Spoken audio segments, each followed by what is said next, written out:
Welcome everybody to this 24th seminar of the series of the Bacterial and Xylella Seminar. And thanks a lot to Blanca and to Anna for organizing all this seminar this year. Today I would like to introduce two speakers, Luis Alejandro Moll and Lucia Alonso Villar. They will speak about the rational assembly of bacterial synthetic community for measurement of live vascular diseases. And Luis Alejandro Moll is a PhD on antimicrobial peptide for the control of Xylella, and now is working in Institute for Sustainable Agriculture, XIC.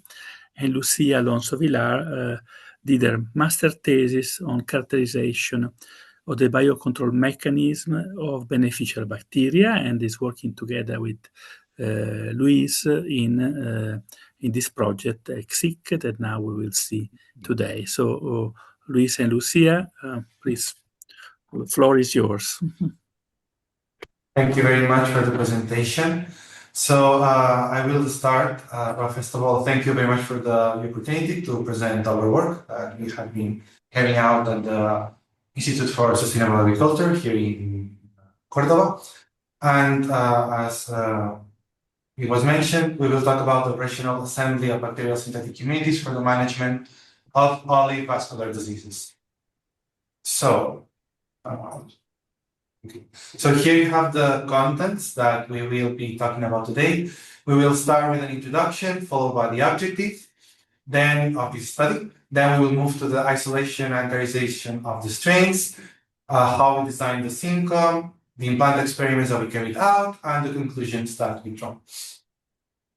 So, as you all know, Spain is the first or the number one country in the production of olive oil, table olives, as well as any kind of product derived from olive, followed closely by Italy and Greece.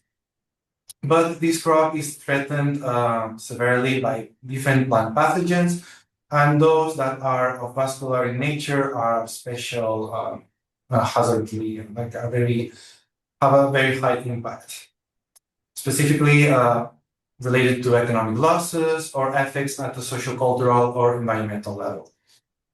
Two of the most relevant ones would be Xylella fastidiosa, which we all know. It is a bacterial pathogen, which is a priority pest in the EU, which actually is ranked first in the list. And predictions have estimated that if it spreads through the EU, it will result in a loss of $9.4 billion. Another one would be Verticillium dahliae, which in this case is a soil-borne fungal pathogen. And some estimations say that in Andalusia, which is one of the main producing areas of olive, around 40% is affected by this pathogen. So here we have the general characteristics for Xylella. We will go very fast through them. We all know it's a gram-negative bacteria. It is rod-shaped, xylem-limited. It does not have flagella, but it is able to move through twitching due to the presence of type 4 pili. It is transmitted by vectors and has a fastidious growth. It is able to infect more than 500 species, and it causes diseases in more than 100 of them. Disease symptoms usually are related to leaf scorching, defoliation, chlorosis, bronzing, and dwarfing, and in some cases eventually causing the death of the pathogen, of the host. Sorry. It is classified in three main subspecies. Subspecies fastidiosa, subspecies multiplex, and subspecies pauca, although there are others that have been also proposed, such as Sandy, Moll, and Tashke, and they have also been classified by sequence study.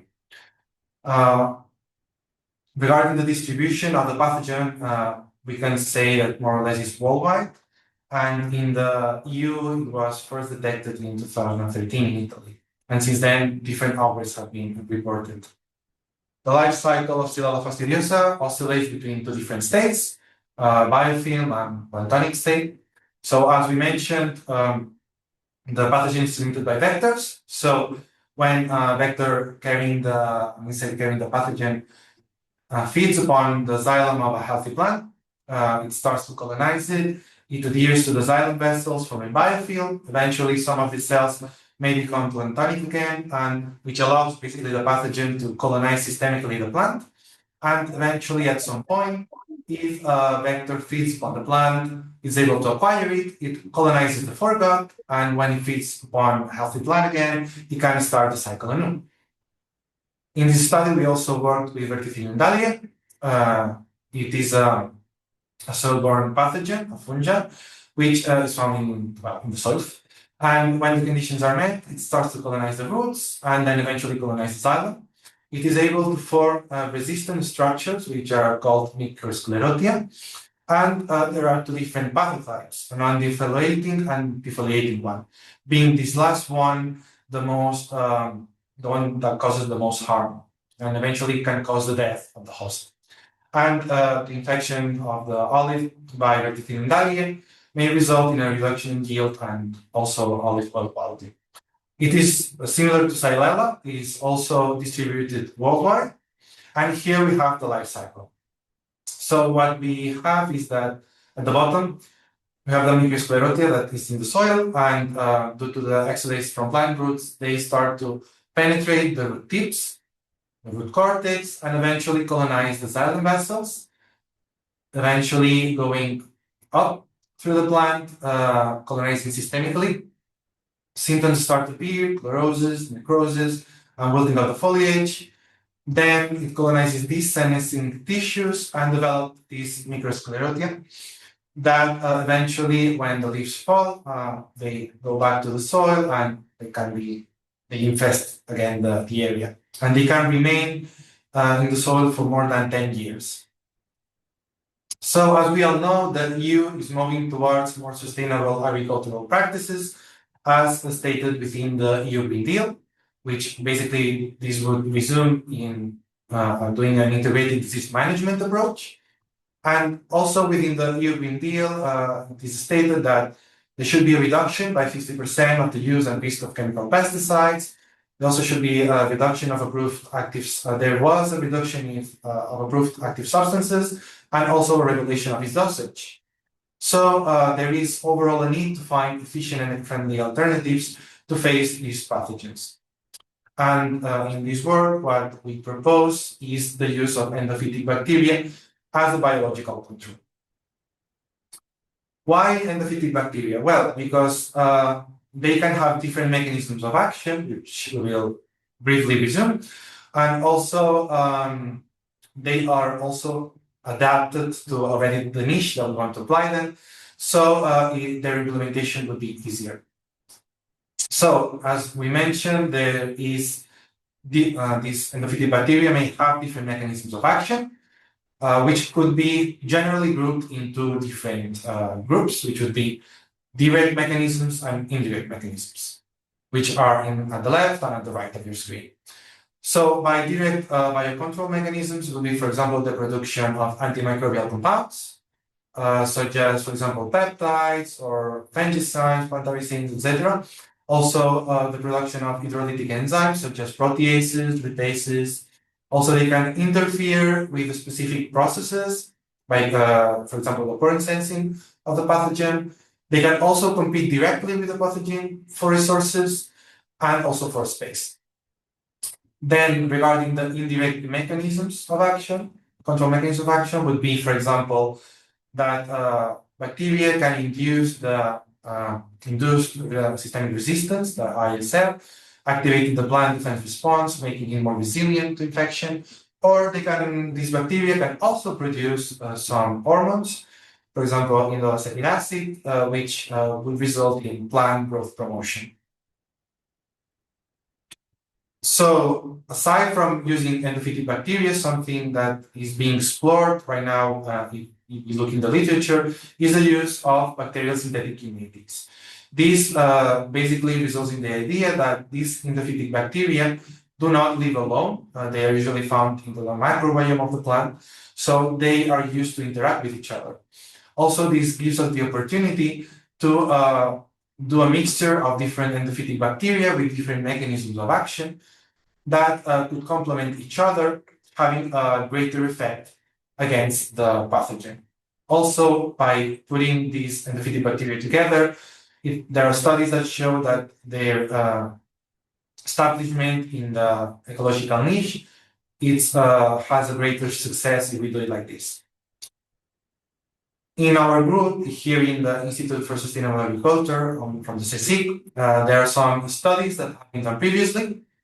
Some of them have shown that there is differences in the xylematic microbial composition that can be found between tolerant cultivars and sensible cultivars, as well as that depending on the method and strategy used, we can isolate different types of bacterial strains. In fact, in this study, we were able to isolate more than 300 different isolates. So the objective of this work was to characterize the xylem-inhabiting bacteria with promising traits and design SynComs for the biocontrol of vascular diseases, specifically in olive trees. So now Lucia will proceed to present to you the experiments that we carried out in vitro. So the floor is yours. Okay. Thank you very much, Lluis, for the nice introduction. So now, to reach the previous mentioned objective, we developed the following workflow, starting with a collection of over 300 olive xylem strains isolated from olive. And then we perform a selection,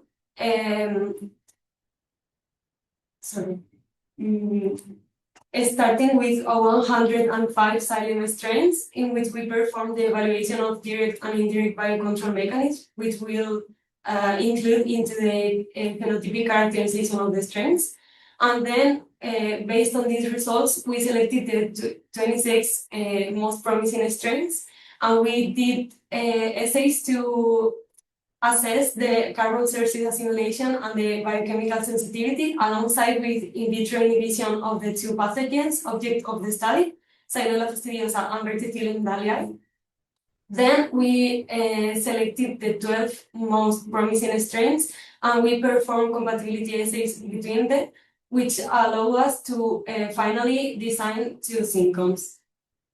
So first, the collection that we are working on in this study is made of new isolates and also strains from previous studies of the group from Anguita Maenzo's work. And the sap extraction was performed using a colander chamber, and we played the sap in different types of media to isolate different strains and diversity. We isolate more than 300 strains belonging to over 30 genera and 4 phyla, being the phyla Actinomycetota, the most abundant one, followed by Pseudomonadota, Bacillota, and finally Bacteriodota. With this, from this collection, we selected 105 strains representative of different genus to follow with the evaluation of direct and indirect mechanisms related with biocontrol. So to assess the potential of these strains in biocontrol against Xylella and Verticillium, we performed 18 assays, 5 of them related with random growth promoting traits or indirect mechanisms, and 13 of them related with enzyme production or antimicrobial compounds, which relate to direct mechanisms. So each of the tests was performed in different culture medium, and we prepared a bacterial suspension that was inoculated in the corresponding media and incubated in a determined temperature and time. And after 7 days, we assessed the result. In most of them, the positive result was shown with a clear halo, as we can see in the pictures on the left part of the slide. Sorry. In the assays catalase, oxidase, and nitrogen fixation, we used a binomial scale in which 0 represents no activity and 1 represents a positive activity. And the rest of them were assessed using a semi-quantitative scale, in which 0 is no activity, 1 is a slight activity, 2 moderate, 3 high, and 4 the maximum activity found. Sorry. Okay. So in this cluster analysis, we show the results of the 105 strains for the 18 biocontrol-associated assays performed. We used a green intensity scale to show lower to higher intensity of the activity, 0 corresponding to the white color and dark green to the maximum activity. And we saw that the presence of or absence of specific activities was strain dependent and not genus dependent. And this allowed us to select the 26 most promising strains. Then with these 26 strains, we performed the carbon sources assimilation and biochemical sensitivity tests using the Biologian 3 microplate technology. These plates have 71 carbon sources and 23 biochemical sensitivity assays lyophilized into these wells, including a positive and negative control, as we can see in the left part of the slide. Here we show a cluster analysis using Ward's method. In purple, we can see the wells of which metabolized carbon source or biochemical assays were metabolized by the strain, and the white dots show no activity. So in the lowest part of the graph, we can see that these strains were the ones that metabolized a wider range of wells. And these 26 selected strains were also assessed for their in vitro inhibition against Verticillium, dahliae, and Xylella fastidiosa. For these assays, we performed dual cultures with the pathogen spread as alone, and the bacterial isolates were inoculated into drops. And we used a semi-quantitative evaluation based on the presence of an inhibition arm. For the Xylella fastidiosa assay, we inoculate the lawn some days before due to its fastidious growth. And as a result of it, we found that 2 species of Bacillus and 1 Sphingomonas had a moderate activity inhibition against Xylella fastidiosa, while one Bacillus and 1 Chrysalium brucense show a slight to moderate activity against Verticillium dahliae. And then, taking into account the previous results, we selected the 12 most promising strains, and we performed a compatibility assay between them with dual cultures in all possible combinations. So this way we could assess which strains were incompatible between them, as there was no growth of one of them or an inhibition allo seen. And 59.7% of the total interactions exhibited mutual tolerance or growth promotion of one of the strains without compromising the other one's growth. So finally, taking into account the complementarity in biocontrol mechanism of the phenotypic characterization, the in vitro inhibition results against the 2 pathogens and the compatibility among the most interesting strains, we were able to select 5 promising strains to assemble 2 SynComs. The first one made up of Bacillus novosphingobium and variborax, and the second one of Rhizobium, Methylobacterium, and novosphingobium. Compatibility assays were also performed after this selection, both of the strains being tested individually and also in the different combination of the mixtures. And all of them were shown to be compatible or even promote each other's growth, but Sol-43 and Sol-48. Although in the other assays, we found that they had no trouble growing together, so we figured there were not going to be a problem in the SynCom assembly.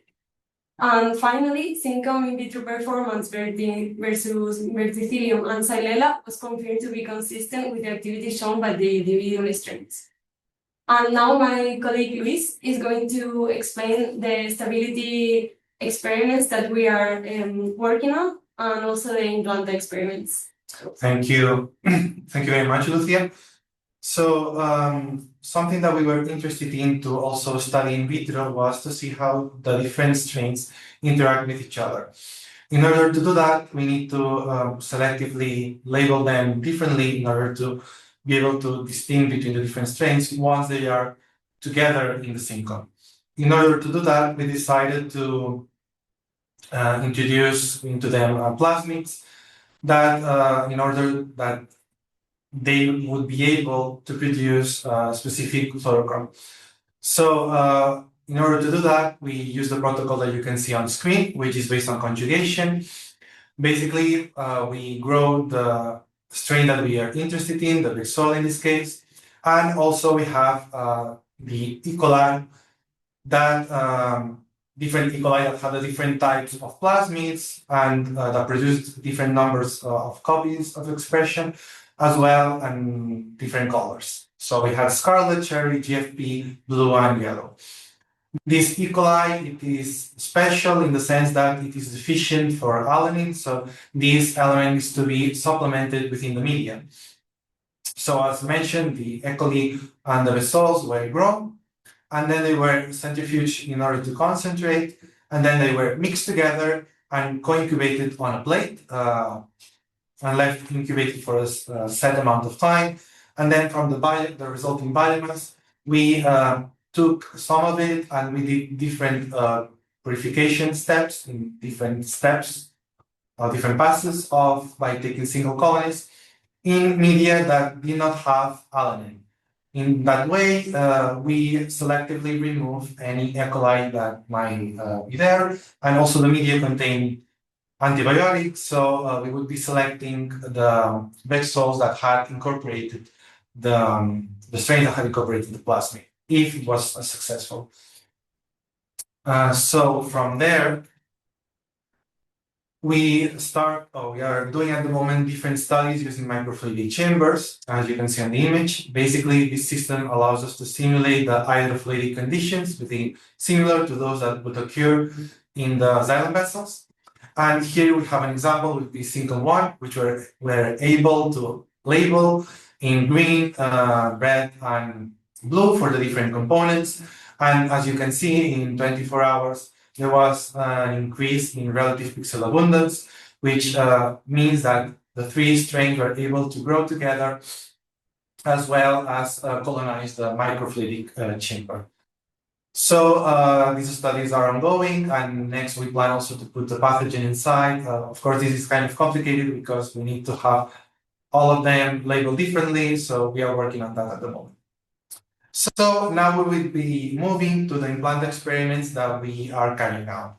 Here you have a resume or a briefing of the general scheme that we follow. So we have the plant. Specifically, we will talk about it later, but I already tell you that we worked with Nicotiana, Pentamiana, and Europea. But we have the plant in which we apply the SynCom as the scheme shows, using endotherapy. And then we have two different pathogens. So for Xylella, we apply using the same system in these white dots. And for Verticillium, we transplant the plant into soil that has inoculum. Then we proceed to sampling and monitoring. The conditions depend on the host and the pathogen.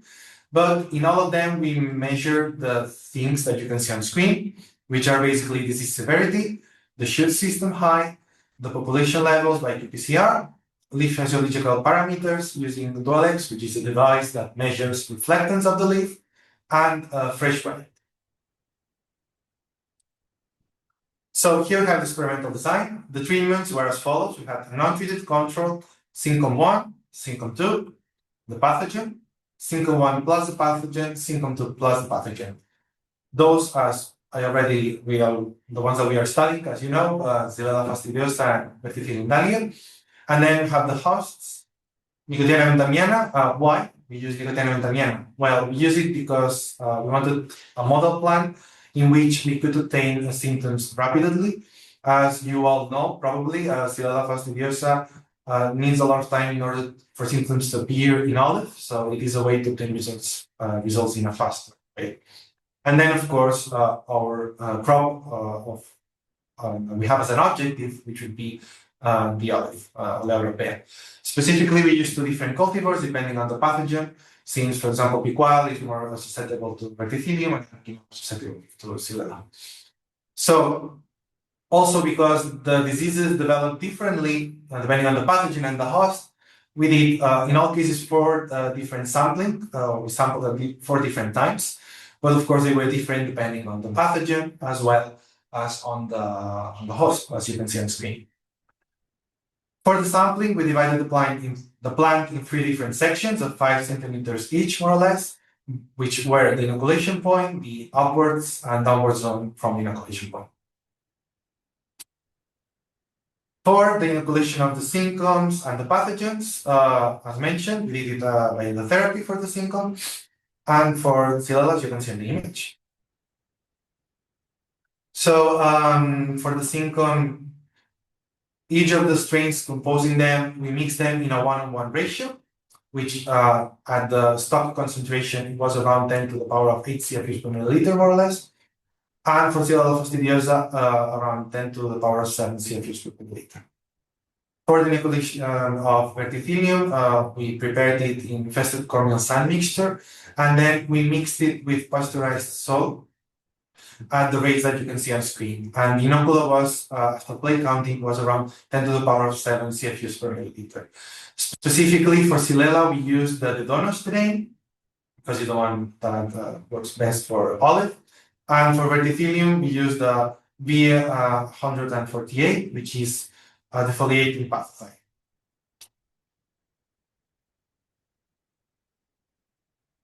So for the parameters, as mentioned, we measured population levels. So we cut the stem in 3 different sections. We crushed it with a hammer and with bioreba to homogenize it with a tap. Therefore, we obtained plant extract. We then proceeded to do a DNA extraction and a qPCR of all of the sections. And it was for 4 plants for sample time.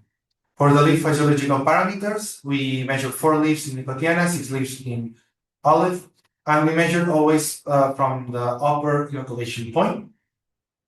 The disease severity, we follow the one that you can see on screen, which has already been described in the literature, and we also measured the height and the fresh weight from 4 different plants. So we will proceed with the results.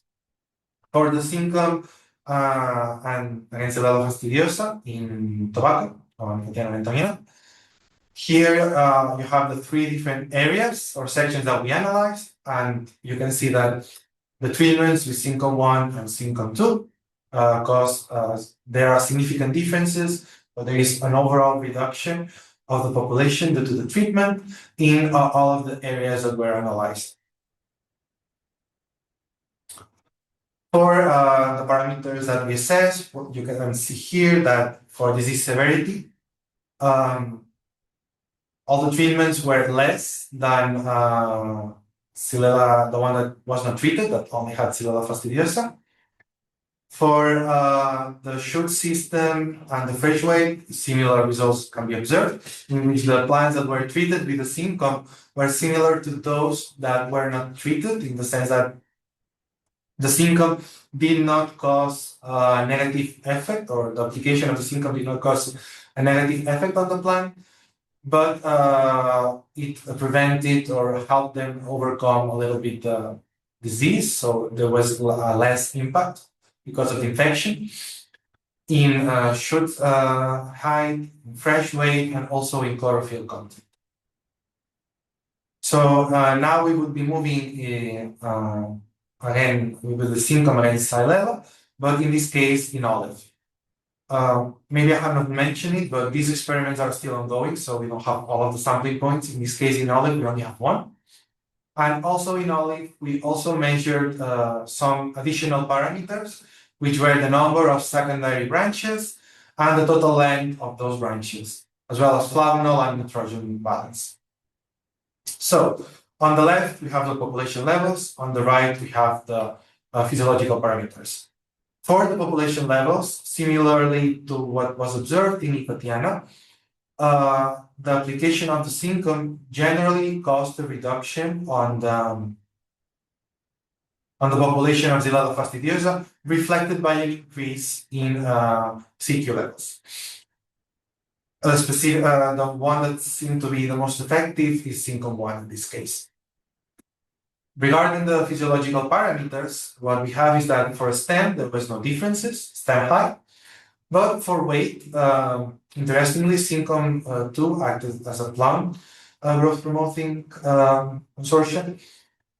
Interestingly, the SynCom 1, although alone it did not cause an increase in the fresh weight, when it was infected, there was this increase, which probably was due to also a reduction of the population levels as observed in the graph on the left. Similar results are observed for other parameters that we assessed, such as the number of secondary branches, the total length of those secondary branches, as well as chlorophyll contents and nitrogen balance indexes. So what about Verticillium dahliae? For Verticillium dahliae, the experiments are still ongoing. We have a lot of work, so we collected the data, we are just analyzing it at the moment. But here you have two images that reflect the effect of the treatment. We have an untreated control on the left, and then we have SynCom 1 plus Verticillium dahliae, SynCom 2 plus Verticillium dahliae, and Verticillium dahliae alone. In 1 month and 2 months. And as you can see, there is a progression in the disease, but the plants that were treated with the SynCom resulted generally with a lower disease severity, higher shoot system fresh weight, and higher chlorophyll content. It needs to be stated that the inoculum load of Verticillium, it is much higher than the one that is found in real conditions. So it is expected that when we move to field trials, the results will be even better in this case. And regarding the experiments in olive, they are still ongoing. So we just started recently, so we don't have data to show you right now. But at least for what we can observe directly, there seems to be similar results to the ones that you are observing now in Nicotiana.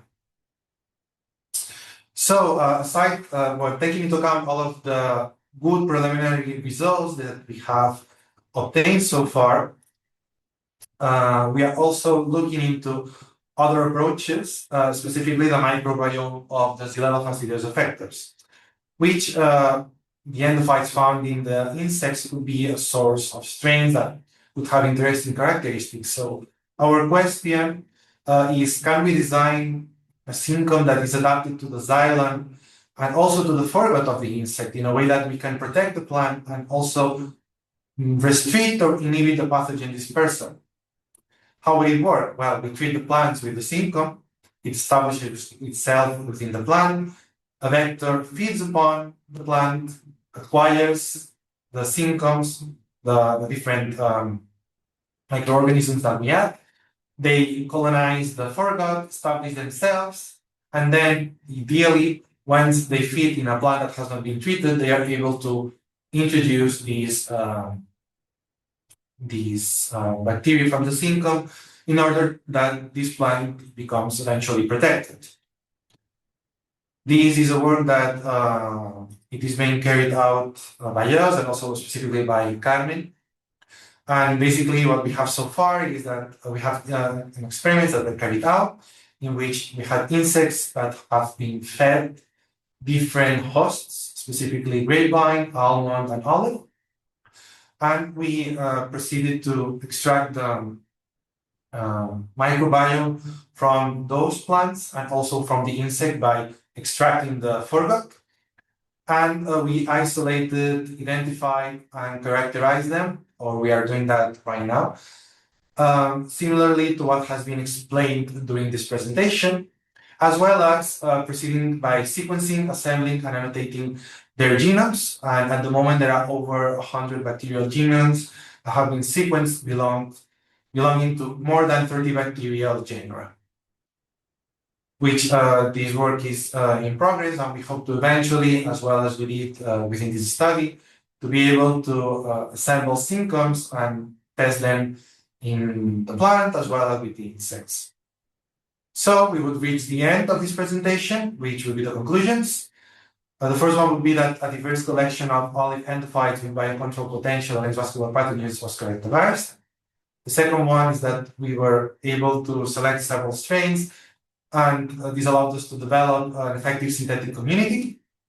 The preliminary implanter results seems to be very promising, which encourage further experimentation also under field-like conditions.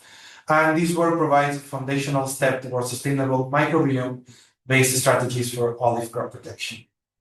So we would like to thank everyone that was directly involved within this project, as well as all of the members from the research group led by Blanca, and also all of the funding agencies and projects that have allowed us to carry out this work.